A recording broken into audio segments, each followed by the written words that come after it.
Good evening, Patriots. So today we're going to talk about probably the biggest political story in our lifetime. Certainly, my lifetime. There's not too many that have been as big as this. This may be a very sad moment in our country's history. And that is the possibility that former President Donald Trump may be indicted and may be arrested on charges. Now, regardless of what you feel about Donald Trump, regardless of what you think of his policy, his conduct as a human being, his morality, his business tactics, we can all agree that a government that is weaponized against a political opponent and its supporters is the most dangerous thing a government can do. They're attacking an ideology. They're attacking political opponents of a mainstream party. Nonetheless, this isn't some side party that's completely radicalized and wants to take over the country and revolt. This is the Republican Party that's being attacked by using government resources. You know, we've seen this with January 6th. Now, if you guys have watched my January 6th videos, my January 6th opinion, I completely condemn it. I completely condemn the people there that were completely out of control, breaking windows, trying to break in, absolutely unacceptable, and those people should be in jail. What I do not accept are the innocent people that were there that are currently sitting in jail with no bail, in horrible living conditions, right? I don't support the IRS going after conservatives. I don't support the FBI investigating conservatives. I don't support that side of it, okay? The people who were there who did wrong should be condemned, and they should not do it again. The fact that they try to blame Donald Trump for starting an insurrection is preposterous. If you guys have watched this podcast, if you've listened to this show, you know I am not a huge Donald Trump fan. I'm not a huge Donald Trump fan. I'm not a person who's going to support him no matter what. But this charge and this attempt by this prosecutor, Alvin Bragg, is unacceptable and unbecoming. So I do have a video here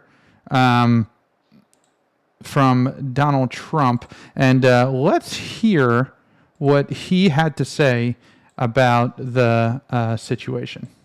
These four horrible radical left Democrat investigations of your all-time favorite president, me, is just a continuation of the most disgusting witch hunt in the history of our country. It's gone on forever with Russia, and Ukraine, and the Mueller hoax. It's an absolute disgrace what's going on. They even spied on my campaign. And remember this, with all of the work that they did on Mueller, no collusion. That's what the answer was all no collusion. Whether it's the Mar-a-Lago raid or the Unselect Committee hoax, the perfect Georgia phone call, it was absolutely perfect, or the Stormy Horseface Daniels extortion plot. They're all sick, and it's fake news. Our enemies are desperate to stop us because they know that we are the only ones who can stop them, and they know it very strongly. And they're looking at the polls where, not me, but we are up by so much. They can't even believe it. We won twice, and now we've got to win a third time. They know that we can defeat them. They know that we will defeat them. But they're not coming after me. They're coming after you.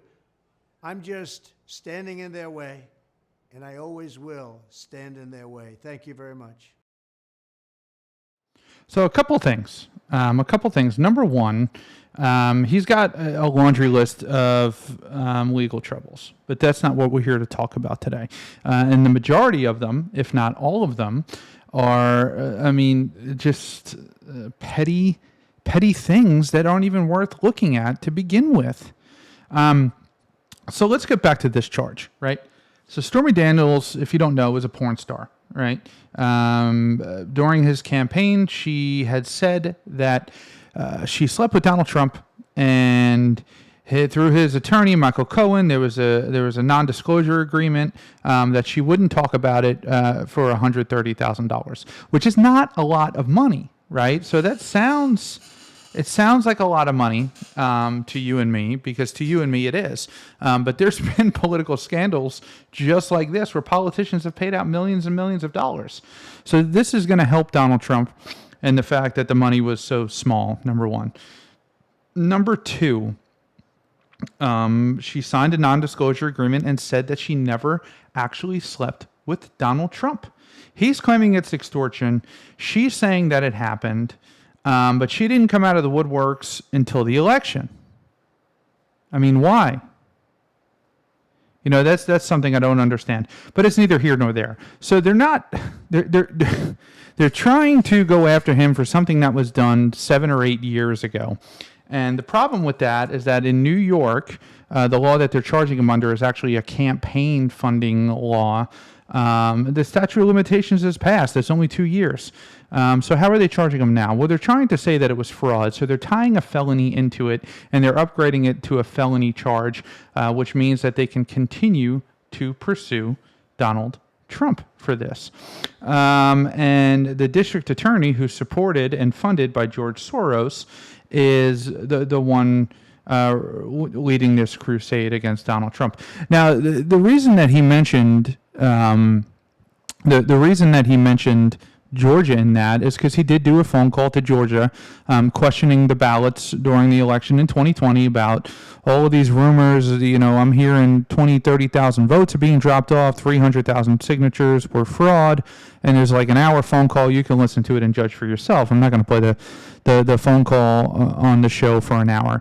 But the main question here is this even a charge worth charging the president, the former president of the United States?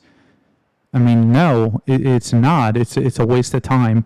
It's a waste of time, and it's clear, crystal clear political prosecution.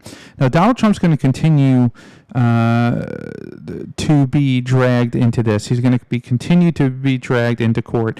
The District of Attorney of Atlanta has said they're going to go after him for racketeering, that he's trying to, defraud the election process. It's never going to end. It's never going to end, and it never will end for Donald Trump as long as he's in a position to be president again. Now, like him or hate him, Donald Trump was not a member of the normal Washington establishment. He went in there and he shook things up. He didn't make any friends. I mean, we obviously see that. They're terrified of him. They're terrified that he's going to get reelected, so they're going after him like we have never seen before. Now, they went after him in the original election in 2016 when he ran against Hillary Clinton. They said that it was election fraud. It was election fraud. It was election fraud. It was Russia. It was a collusion with Russia. And, I mean, that was just obviously not the case. That's what the left was screaming at the top of their lungs. And then what happened in 2020? Trump did the same thing and screamed election fraud, where he's making a huge mistake by doing that, because it was not election fraud. My good friend Matt Spear at the Don't Unfriend Me podcast, he's the one who broke the story on how they changed election laws using COVID. You should go to his page and check it out, because it's really telling. They did steal the election, but they did it legally. They did it legally through processes and judges and home voting and mailing ballots out to people who weren't registered to vote. And he breaks it down, and it's phenomenal. You should check it out. But that's the real cause of the 2020 election, is that they used COVID like they did with everything else. But is Donald Trump going to go to jail? No, he's not. Even if he's arrested and charged with this, he's not going to spend a day in jail. This is a popcorn fart by a overzealous district attorney who's part of the far left extreme woke movement, and who feels that that Donald Trump is a Nazi and a racist and he has to be stopped at all costs. And, that's kind of what we've seen. I mean, and all this is doing is just driving, people into the arms of Donald Trump. And that's what you're going to see in this next upcoming election. He's up in the polls. He's at 62%. I think. I'll have to check that. But I believe last time I looked, he was at 62%. Ron DeSantis was at, I think, 48% or 38%.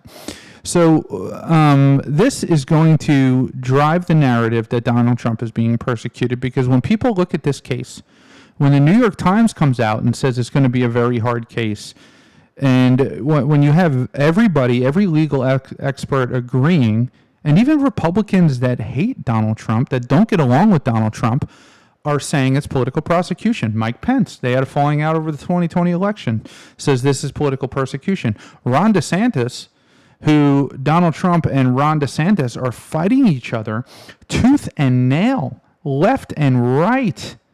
You know, every day they're giving zingers to each other. He says that this is political prosecution, because that's what this is. This is a weaponized government going after conservative people, particularly Trump and his supporters. You know, we saw this with the Twitter files, FBI meeting with Twitter, Department of Justice meeting with Twitter. Same thing's happening with Facebook. We saw Mark Zuckerberg confess to it on the Joe Rogan podcast. He said, yes, you know, the FBI comes to us and says, take this post down. Yeah, we take it down. The FBI comes to us and says, we don't really like this content. They drop it down in the feed. They do the same thing with creators like myself. They push them lower in the feed because they don't want the message out there. They're trying to control the narrative. That's just one part of it. You know, it's incredible to see this sheer and complete. I mean, it's obvious. It's obvious to everybody and anybody. Right now, obviously, you have the trolls and running around thinking that this is a election fraud. It's not election fraud. His lawyer, Michael Cohen, took an equity loan on his house and paid Stormy Daniels. The money never went through his election campaign. The money never went through Donald Trump personally. The way they set it up is that he took a loan out from his house. He paid Stormy Daniels. She signed a non-disclosure agreement. Donald Trump signed the non-disclosure agreement. It was a business deal, essentially, with no criminal act. The criminal act, what they're charging him for, is not paying her to be quiet. And ironically, you know, Alvin Bragg has decriminalized prostitution in New York, said that he won't prosecute for it. But he's prosecuting Donald Trump on a felony for paying a prostitute to be quiet. So that in itself should tell you that this is a serious political prosecution of Donald Trump and anybody who supports him. Anybody who supports him, if they can come after him that way, the former president of the United States, they can come after you. I mean, 100%, and they will. They have proved it. We have seen it throughout our government's history, just how egregious they can be. So however this turns out, there's one thing that conservatives needs to do, and that means they don't need to be violent whatsoever. I mean, Donald Trump's calling to protest. You have a First Amendment right to protest. It's your freedom of assembly. You have a right to do that. The left is saying he's a call to arms. He's calling people to riot. It's all a load of crap. He said protest, protest, protest. And you should protest this. But what you should not do is do any violent act whatsoever. You lose all credibility. Had January 6th been a peaceful protest, which it was mostly, and there wasn't a few hooligans doing their thing, you can say they're FBI agents, you could say whatever you want. If there wasn't a few hooligans doing their thing, breaking windows, kicking open doors, January 6th would have never really been in the news. And now this is what they're afraid of again. So we're going to see, it's going to be interesting. Just everybody on both sides, stay calm, don't get violent. It's not worth it. We still have the power to change this system through voting. And I'm telling you, the 2020 election was not stolen. It was, laws were legally changed from COVID. That's all that it was. They used emergency powers to loosen election laws and allow people to mail in their ballots. So the most ironic thing is that if you want to talk about how it's even more political persecution, Alvin and Donald, the district attorney in New York, and Donald Trump, they have a long history. They have a long history of legal troubles. So if you remember the news stories about Donald Trump's tax fraud, his organization, tax fraud, that was Alvin going after his organization. So they're digging through all of his businesses. They're digging through all of his information. They're digging through all of him. And they're just trying to find any little thing that they can. The raid on Mar-a-Lago, nothing, big nothing burger, couple of confidential documents, which he should not have had. But, we still don't even know what they were. I mean, it could have been a menu from his, state dinner, which is classified stuff, something so minuscule, but most things are classified in the White House. It could have been anything. And then we find out that Biden did it. And then we found out that Mike Pence did it. And we found out that it's standard practice where things get packed. They don't pack their own stuff when they leave the White House. So we find out that they're going after Donald Trump, trying to find any little thing that they can to persecute him and arrest him. I'm not a fan of the guy, but I see what's happening now. I see what they are doing, and I see the power of the federal government can crush a former president and his followers. And that's what should scare all of you. I don't care if you voted for Biden. I don't care if you voted for Trump. I don't care if you voted for Joe Jorgensen and Spike Cohen, the Libertarian Party, the Green Party.